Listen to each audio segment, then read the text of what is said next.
and welcome to Shedding Light Hunting Stories Podcast, a podcast dedicated to the average Joe and their fantastic hunting stories. I'm your host, Travis Williams. You're listening to episode 146.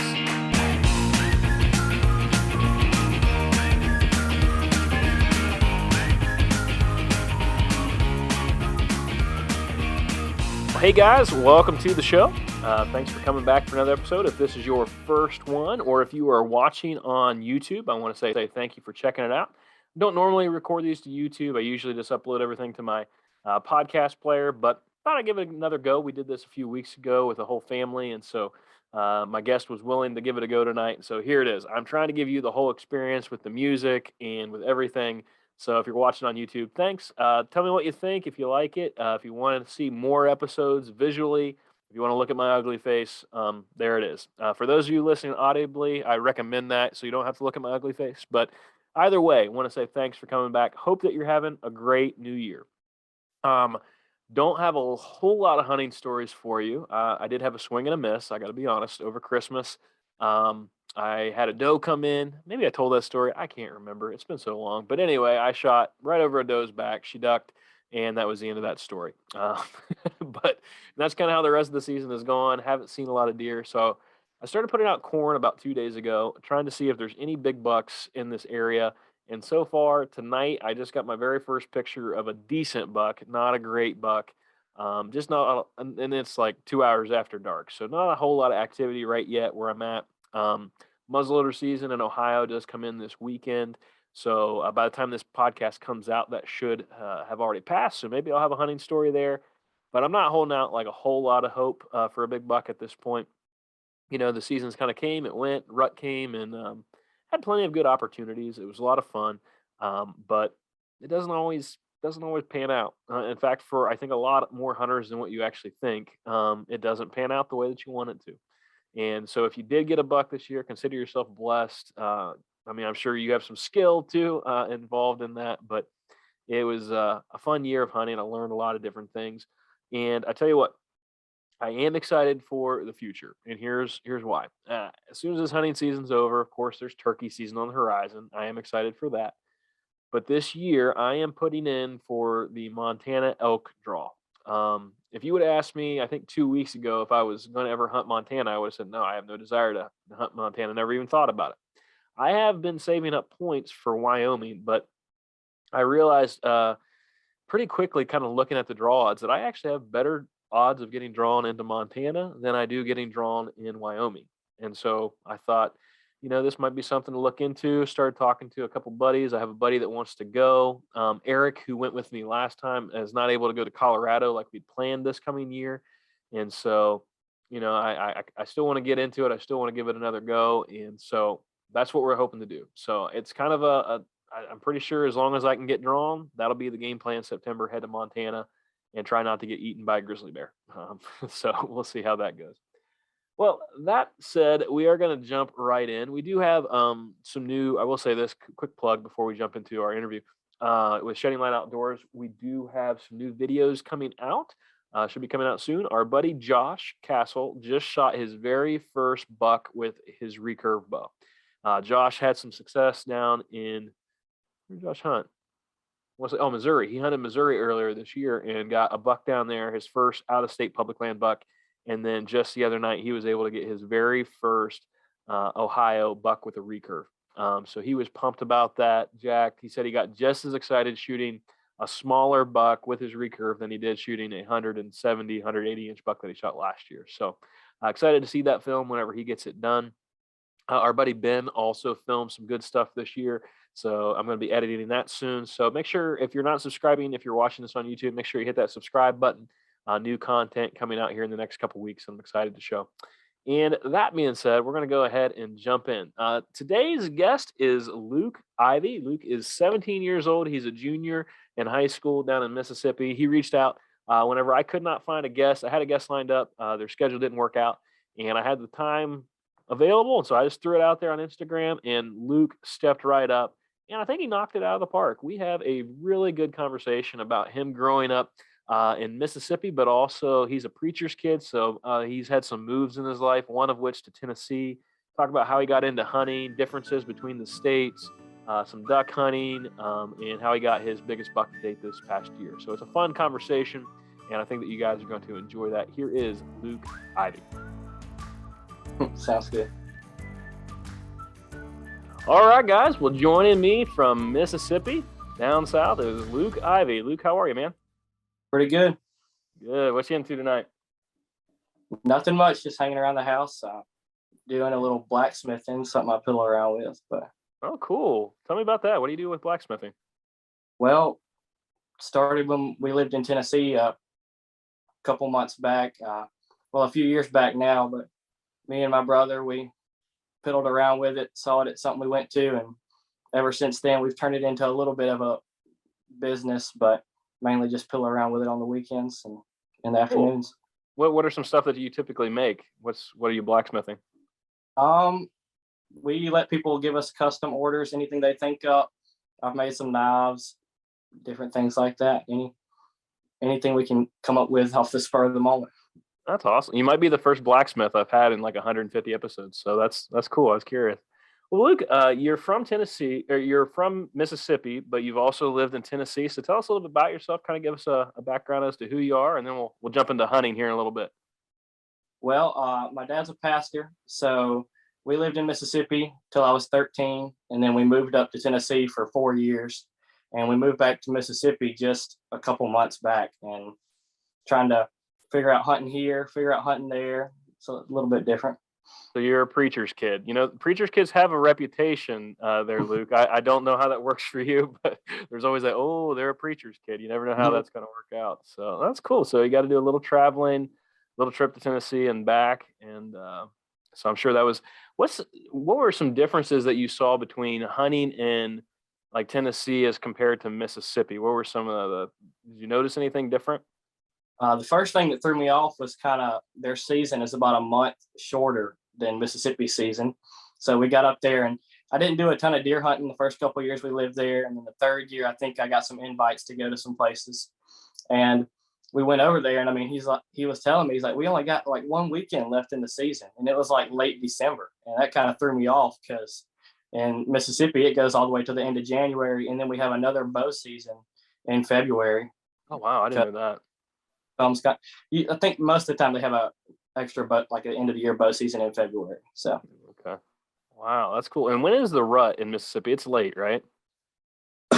it is pretty late. Kind of depends on where you're at. Up north, it's kind of already happened. Kind of around Christmas is when it'll hit. But we hunt the southeast region pretty much. It's the only place we hunt. So it's kind of getting into full steam right now. And then these next will pretty much be the peak of the rut. So I'm trying to get some trips planned and Yeah. That's crazy to me. Like for us, I mean, it just seems like the rut was so long ago. Like for us, it's beginning of November typically, and that's that first couple weeks in November, and then sometimes in December there's a little uptick, that second round, but it's usually so. You guys are just getting. Maybe I should start hunting in Mississippi. That would be a smart thing. I could just continue it, but. Well, in Tennessee, that's how it was. If you didn't hunt bow season, you weren't going to kill a deer in rut because it was so early. Mm-hmm. And I mean, we came down here, and I mean, early November, we had friends from Tennessee sending us pics of big bucks they were killing in rut. And I was like, we still got a month and a half till anything even starts picking up here. I'm often jealous of like the guys in Kentucky that can start in like August and kill velvets, but that must how you guys must feel about us in November being able, it's just I don't know, you kind of get used to different things wherever you're at in the country. So Luke, yep. You are in high school. Are you? Where are you in high school? Senior? I'm a junior. Junior, 1 year left. So do you have a game plan? Do you know what you're going to do with the rest of your life, or still kind of figuring that out? Not really sure. That's kind of something that I got to get on. I mean, taking it a day at a time pretty much right now. Trying to get through Algebra 2 is about the only thing I'm worried about. But enjoy it, man. Don't worry about that stuff. You got your first 2 years, you take gen eds anyway, so you don't have to figure that out for another 4 years anyway. So you're good, but that's cool. Well, Luke, I am curious, just with your background and kind of also how you kind of shifted between states, how you got into hunting a little bit. Tell us some of that, like what drew you into it and how did you first start getting into this? I see you got the catching deers hat on, which is awesome. So how did you get into the excitement of deer hunting? Well, I shot my first deer probably when I was 9, maybe. I mean, I had gone before that with Dad and uncles and stuff. The whole family's deer hunted. I mean, Christmas Eve, you would always have it at night, and then everybody would come in with camo on from where they'd been hunting. Uncles were telling you they killed Rudolph or somebody if they killed a buck. So Awesome. that's pretty much how everything went. And then I got a gun for, I think, Christmas one year. And ever since then, it's just been any chance I get to go after a deer, I'm going to get on it. I've never really killed anything very big, but I've spent my fair share of time trying to. That's a good way to put that. Me too. I haven't killed anything real big, but I've spent a lot of time trying to. So tell us about that first one that you got. What was like? How did that go down? How did you get your first deer? Well, I don't remember too much before I shot. I mean, where we were hunting, pretty much you're going to see deer no matter when you go out there. There's always going to be some does out there, and that's what I killed was a doe. So I remember propping up. There was a doe out there. I doubt it was a very big doe, just probably the first deer that walked out. I was with an uncle, and I shot, and I missed the deer. And it took like a step. And he put another put another bullet in the gun. And I shot that next time, and I hit it that time, and it ran off in the woods. We climbed down, we go to looking for it. And we pretty much decided that I had missed again, which would have really stunk. But there was a creek back there that we were right on the edge of looking. And we decided, let's just hop across the creek and see what we see.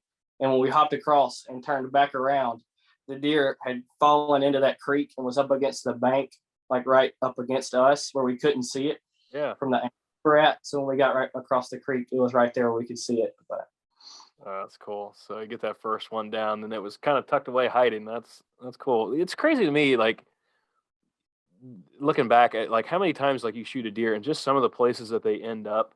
It can be. I mean, you really got to keep your. There's how many stories have you heard where guys almost step on the deer, like they're right up on it, and they just didn't see it because it got down into some thick cover or in a little ditch or whatever. So that's cool that you get that first one. That's awesome.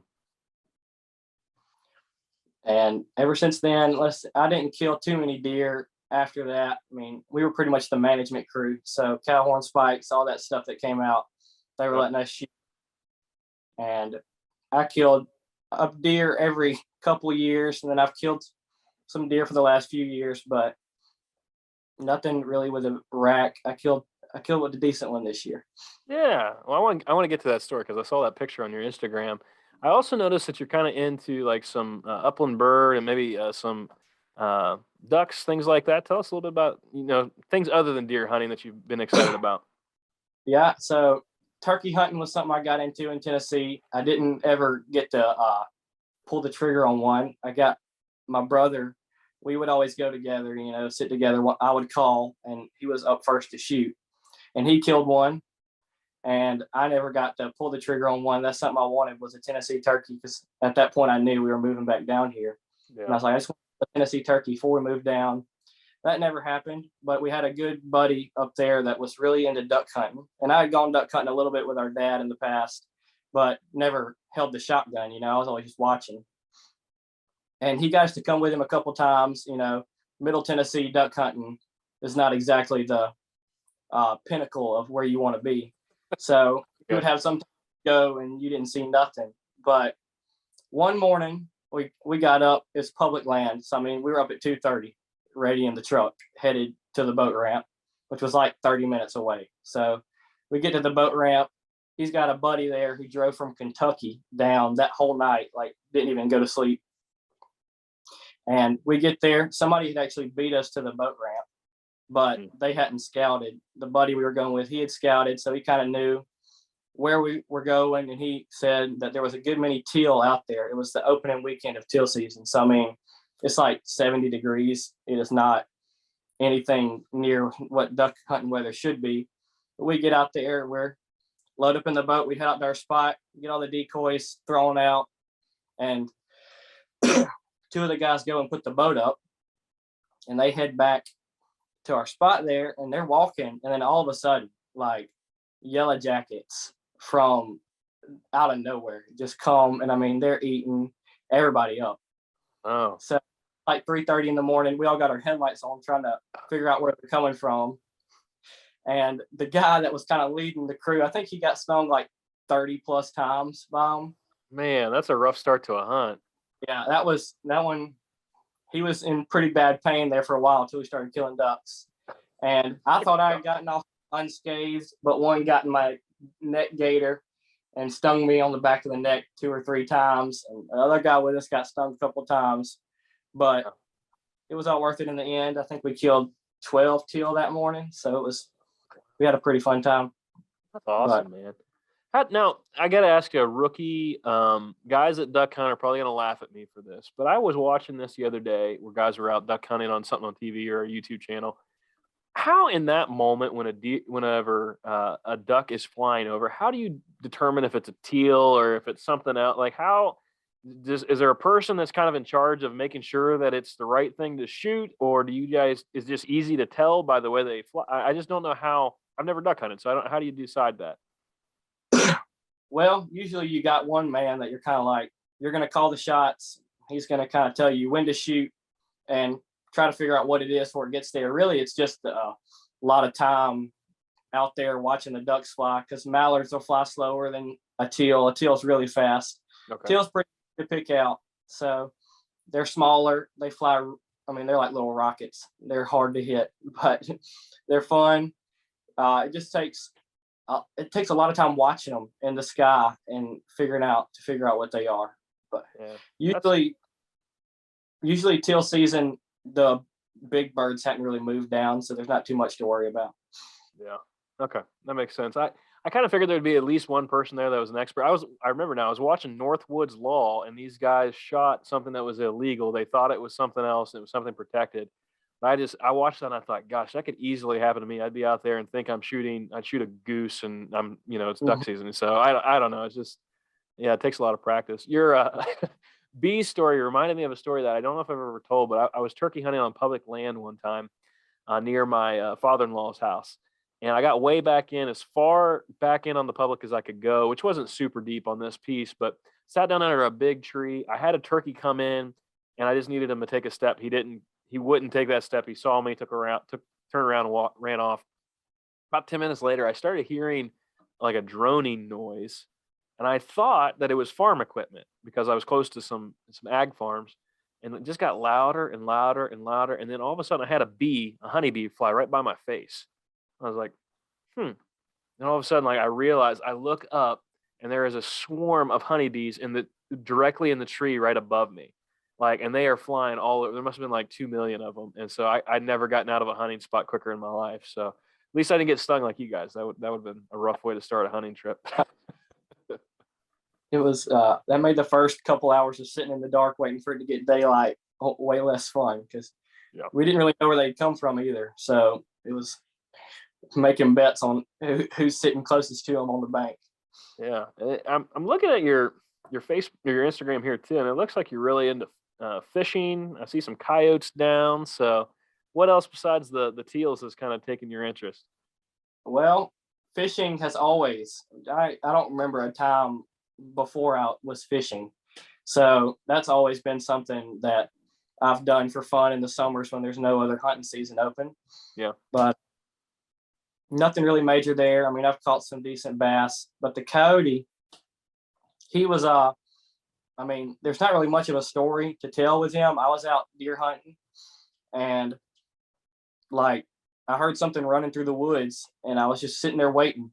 And I mean, I'm hunting 150-yard field probably, and I had my scope, 9 times zoom sitting there, and I hear this thing running. And it's just getting closer and closer and closer. And I mean, I'd been hearing squirrels all morning. So of course I'm thinking, this is a squirrel that's just, really sounding like something big. So I still have my gun propped up beside me, no one in the window. And then I see the coyote like 6 yards in front of me, if that, come running out of the woods. So I just start making this loudest racket, trying to get my gun up in the window. And it just looks up at me, and I got my gun up and looked through that scope, and I couldn't see anything but coyote first. So I just pulled the trigger, and that was that. But all our family has cattle farm, or has some cows. So anytime there's a coyote around, they want you to deal with it. Oh yeah, you'll get yelled at in some places around here if you don't shoot one. That was always a thing on deer drives and those sorts of things. So yeah, that's. In fact, I've been out coyote hunting with a guy with a thermal scope, and I shot one, couldn't find it. So the only two confirmed kills I had weren't during coyote hunting. It was always one during turkey season and one during deer season, like you mentioned there. So, Yeah. but yeah, there is something exciting about that. I don't know, just getting a predator, I think is kind of neat. Yeah, So, it was pretty fun. I was gonna try to skin it, and keep the hide, but that thing stunk so bad when I mm-hmm. wanted to put it. I was like, Oh, no, ain't yeah, no way. So, yeah, they reek. I don't know. They're terrible. So. Well, I did see a picture of a buck. Now you say he's not a big buck, but I think there's a lot of people that would love to shoot a buck that size. I think we watch a lot of Facebook. We see a lot of people that shoot giant monsters, and I just think for the average normal person, they're just happy to shoot a good, decent buck. That's where I'm at this year. I'd love to shoot a decent buck. So tell us about your buck there and how that went down this year. well, we've been hunting a couple mornings. It was like 70 degrees. I mean, I was sweating in a t-shirt. Welcome to deer hunting in Mississippi. But this morning it was supposed to turn off cold, and it did. I think it was like 30 degrees when we got out there. Because I mean, we've been getting up for a good many mornings, and we're about burnt out of not seeing anything but a couple of does here and there. But we're like, we're gonna get up and go because it's gonna be cold. So we got up, drove down to. It's a power line. It's a hunting camp that we have down there, and we got in. My twin brother went one stand down from me on the power line where there was a feeder out. And then I went a little bit further down the power line and just was hunting a grass patch. And I was sitting there and I'd seen a doe and a yearling walk, I mean, like right under my stand. And then I thought I was looking constantly, but this deer, I don't know if it slipped out of the woods and turned back around and was headed back in, or if it had just crossed the whole patch and I had missed it. But I look up and it's just maybe 2 steps from being too far in the woods where I can't shoot it. And I don't know why I was, but I was all the way we're hunting a box stand. So I was all the way to the left side of it in a swivel chair. And I see the deer out the right window. So I pick up my gun and I'm too far from the window to prop up on it. Oh no. So that was my first problem. So I got my elbow on like the arm of this chair that is not stable. But I think between me picking up my gun and pulling the trigger, it was probably like 3 seconds, if that. I mean, it was so quick because he was leaving, and I just made it. I just tried to give him a little comeback, and he picked up his head and stopped for a second, and I pulled the trigger. And my brother, I mean, he was within earshot, of course, so he texted me. He's like, "Did you get something?" And it's like 7:30. I was like, "Yeah, I think so." I mean, I didn't drop it, but it ran off in the woods. So he's like, "I'm coming." And I was like, "Well, you don't have to ruin your hunt." But he comes trucking down there anyway. And I get down. I go look where I thought it was standing, and I don't see any blood. I mean, I don't see anything. I see where he might have kicked up some dirt running. And I was like, well, I went and climbed back in the stand, and I was like, maybe I was looking at the wrong place. And I was like, no, it's the right place. So we went back down there, and my brother, he gets on all fours. It's the thickest woods, nothing but briars and stuff. And he just heads off following the tracks, the ones that we see. And he goes off crawling through the woods, and he calls me once he's back there for a little while. And he's like, I ain't seen nothing. He's like, but give me a second. And he hangs up. And then like 15 seconds later, he's like, there's blood everywhere. He's like, I don't know what happened, but he's like, it went from 0 to trees are covered in it. He's like, oh, I see the deer. So I go off running through the woods, back there to him. And maybe 30 yards into the woods, it had dropped. But I shoot a 7mm 08, so it's not the biggest caliber. And my shot was a little behind. It caught lung and liver, but it wasn't double lung. So he had a little bit of juice left in him. I usually try to just knock out the front shoulders and drop them where they stand, but not this time. But he's down. That was it. And hauling it out of the woods was quite the fun, because I mean, those woods were so thick. My twin brother grabbed one horn and I grabbed the other one, and we hauled him maybe 10 feet. And he's like, give me your gun. I'm going to go get the side by side. I'll meet you at the edge of the woods. So he got out of it easy. And I had to, by the time I got that deer to the edge of the woods, I was about dead. It whooped me. Oh yeah. That's a great feeling, though. I mean, that's pretty cool. Have your brother there alongside you too, as you find it, and he plays the role of coon dog going in after it. So that's pretty sweet. That's awesome, man. So your season continues on. You got that buck down, and are you going to get it mounted or anything like that, or just going to do a Um, European? I cut the horns off. I'll probably just let them hang wherever. I thought about trying to European mount it, but decided not to do that. I'll figure I'll wait. Hopefully, we have some deer on camera this year that are very, very big deer for Southeast Mississippi. Like I showed it to guys pictures, and they're like, I've never seen a deer that size. So that's what we're waiting on to spend the money to get it mounted. Hopefully, we had a really big deer with split brow tines out there last year, and this year we have a 9 point that, I mean, it's big. So that's what everybody's waiting on. Everybody's hoping we'll walk out, hoping these next 2 weeks of the rut we'll get some days out there and he'll slip up. But That's cool, man. Well, thank you so much, Luke, for giving me tonight. I had a guest fall through, and you stepped up and just did an awesome job. Thanks for telling your stories. my brother actually killed a 7 point the couple days after I killed that one, Yeah. but he didn't leave us much story to tell. He just dropped it where it stood. So That's all right. Now I got to ask you this question because you're twins, right? Is this your twin brother? Is yours bigger or his? Who had big? That's right. Absolutely. I figured it was. I'm a minister. Mine was bigger, so we're still in.